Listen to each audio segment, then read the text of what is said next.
ഇന്ന് മുതൽ നമ്മളൊരു ഓണം സീരീസ് സ്റ്റാർട്ട് ചെയ്യാണ്. അതിൽ എല്ലാ വിഭവങ്ങളും ഞാൻ ഇടുന്നുണ്ട്. അപ്പോൾ അതിലെ ഫസ്റ്റ് വണ്ണാണ് ഈ അച്ചാറുകൾ എന്ന് പറഞ്ഞത്. അപ്പോൾ അതിലൊരു അച്ചാറാണ് ഈ മാങ്ങ അച്ചാറ്. ഇത് വളരെ ടേസ്റ്റി ആയിട്ടുള്ള ഒരു അച്ചാറാണ്, സിമ്പിളും ആണ് ഉണ്ടാക്കാനായിട്ട്. അപ്പോൾ അതിനായിട്ട് ഞാനിവിടെ 5 മാങ്ങയാണ് കേട്ടോ എടുത്തിട്ടുള്ളത്. അതിൻ്റെ ആ ഒരു ചറം വരുന്ന ഭാഗം ഒരിത്തിരി കട്ട് ചെയ്ത് മാറ്റണം. പിന്നീട് നമ്മളിത് ഈ ഒരു വലിപ്പത്തിൽ അരിഞ്ഞെടുക്കേണ്ടതാണ്. ഇതിലേക്ക് ഒരു 1/2 ടീസ്പൂണോളം മഞ്ഞൾപ്പൊടിയും ആവശ്യത്തിന് ഉപ്പും കൂടി ചേർത്ത് നന്നായിട്ട് ഇളക്കി 1 മണിക്കൂർ നമ്മൾ മാറ്റി വയ്ക്കുക. അമ്മ വീട്ടിൽ വെക്കുന്ന അച്ചാറുകൾക്ക് ഒരു പ്രത്യേക ടേസ്റ്റ് ആണ് കേട്ടോ. അത് നമ്മുടെ വീട്ടിൽ ഗസ്റ്റായിട്ട് വരുന്നവരൊക്കെ എല്ലാവരും പറഞ്ഞിട്ടുണ്ട്. അതുകൊണ്ടാണ് നിങ്ങളോടും കൂടി ഇത് ഷെയർ ചെയ്യാമെന്ന് ഞാൻ വിചാരിച്ചത്. അപ്പോൾ ഓണമൊക്കെ വരികയാണല്ലോ, അപ്പോൾ നിങ്ങൾ ഇതൊക്കെ ഒന്ന് ട്രൈ ചെയ്ത് നോക്കുക. സിമ്പിൾ ആണല്ലോ ഉണ്ടാക്കാനായിട്ട്.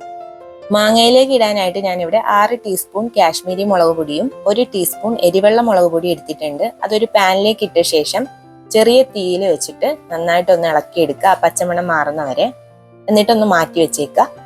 പിന്നീട് നമ്മൾ മാറ്റി വെച്ച ആ മാങ്ങ എടുത്തിട്ട് അതിലേക്ക് ഞാനിവിടെ മീഡിയം സൈസ് ആയിട്ടുള്ള ഒരു ഇഞ്ചി ചെറുതായിട്ട് അരിഞ്ഞത് ഇട്ട് കൊടുത്തിട്ടുണ്ട്. പിന്നെ നമുക്കൊരു മുഴുവൻ വെളുത്തുള്ളിയാണ് വേണ്ടത്. ഒരു മുഴുവൻ വെളുത്തുള്ളി അത് നീളത്തിൽ അരിഞ്ഞ് ഇട്ട് കൊടുക്കുക.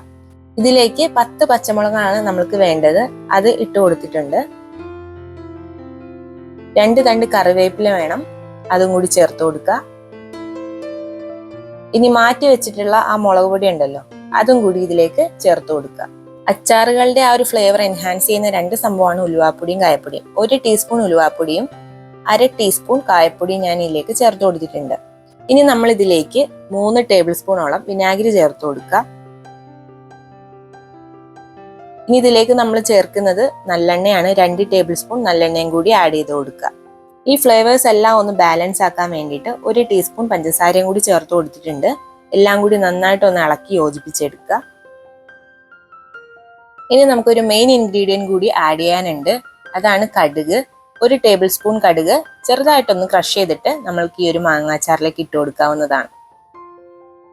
നല്ലൊരു ടേസ്റ്റ് ആയിരിക്കും ഈ ഒരു ഇൻഗ്രീഡിയൻറ്റ് തരുന്നത്.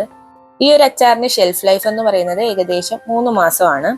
നിങ്ങൾ ശ്രദ്ധിക്കേണ്ട ഒരു കാര്യം, നല്ലെണ്ണ തന്നെ നിങ്ങൾ യൂസ് ചെയ്യുക. അതുപോലെ തന്നെ വെള്ളം ഒട്ടും തന്നെ യൂസ് ചെയ്യാനും പാടില്ല. ഇനി ഇതൊരു നല്ല ഗ്ലാസ് കണ്ടെയ്നറിൽ ടൈറ്റ് ആയിട്ട് അടച്ചു വയ്ക്കുക. ഈ ഒരു അച്ചാർ നിങ്ങൾ ഉപയോഗിച്ച് തുടങ്ങേണ്ടത് അച്ചാറിട്ട് ഒരാഴ്ച കഴിഞ്ഞ് വേണം. അങ്ങനെ നമ്മുടെ ഈസി ആൻഡ് ടേസ്റ്റി ആയിട്ടുള്ള മാങ്ങാച്ചാർ ഇവിടെ റെഡി ആയിട്ടുണ്ട്. അപ്പോൾ നിങ്ങൾ ഇതൊക്കെ ഒന്ന് ഉണ്ടാക്കി നോക്കുക. ഉണ്ടാക്കി ഇഷ്ടപ്പെട്ട് കഴിഞ്ഞാൽ ഫീഡ്ബാക്ക് തരാൻ മറക്കരുത്. അപ്പോൾ നെക്സ്റ്റ് ഒരു ഓണം വിഭവമായിട്ട് കാണുന്നവരെ ബൈ.